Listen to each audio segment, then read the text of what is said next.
নমস্কার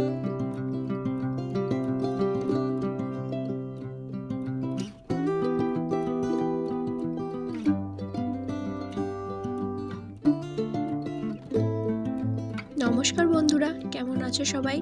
আমার ব্লগে তোমাদেরকে স্বাগত জানিয়ে ব্লগটা শুরু করছি। তো আজকে সকাল সকাল খাওয়া দাওয়া করে নিলাম, তারপরে রেডি হয়ে নিলাম শ্বশুরবাড়ি যাবো বলে।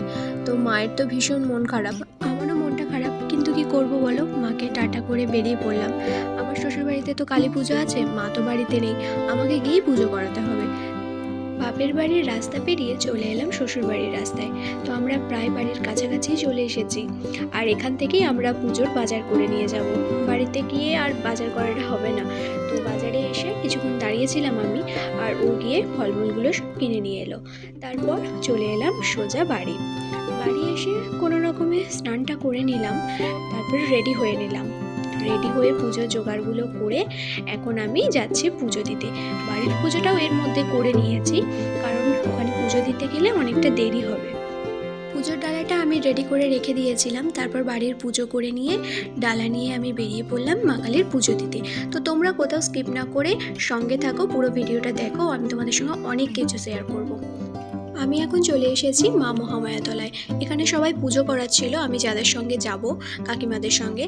তো এখানে এসে মাকে প্রণাম করে চলে এলাম মা কালীর মন্দিরে পুজো দিতে।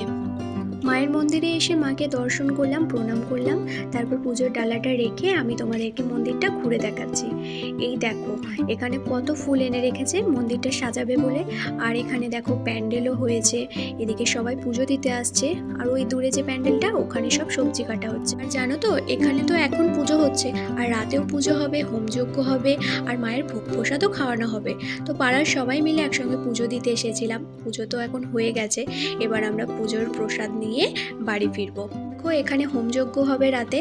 আর আমাদের মা কালীর মন্দির দেখো কত সুন্দর, আরো সুন্দর লাগবে যখন রাতে সাজানো হবে। তো মন্দিরে পুজো দিয়ে চলে এলাম বাড়ি এসে না তাড়াহুড়ো করে রান্না বসিয়ে দিয়েছিলাম। আজকে আবার নিরামিষ। মন্দিরে যাওয়ার আগে না সবজিগুলো কেটে রেখে গিয়েছিলাম, যাতে এসে তাড়াতাড়ি রান্নাগুলো বসাতে পারি। আর আজকে আবার অনেকটা বেলা করে পুকুরে মাছ ধরে যায়, সেটাও দিয়ে গেছে। তো বেছে ধুয়ে রেখে দিয়েছি, ওটা শেষে রান্না করব, ভেজে রাখবো।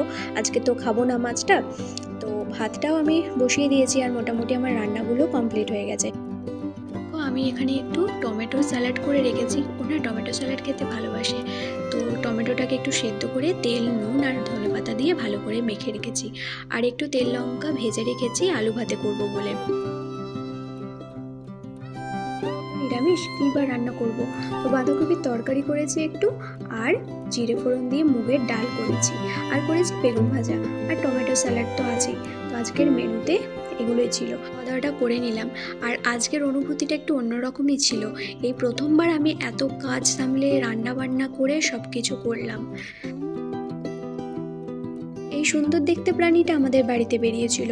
তো এটার কি নাম আমি ঠিক জানি না, কিন্তু সুন্দর দেখতে। তো তোমরা যদি এর কেউ নাম জানো তাহলে আমাকে কমেন্টে জানিও।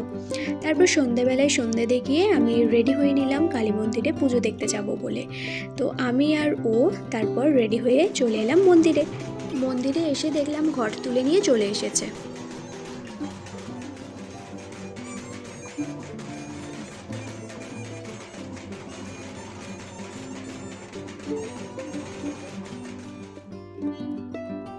আমি তো তোমাদেরকে প্রতিদিন জিজ্ঞেস করি আমার ব্লগটা কেমন লাগলো, কিন্তু তোমরা তো কোনোদিনও আমাকে সেটা জানাও না।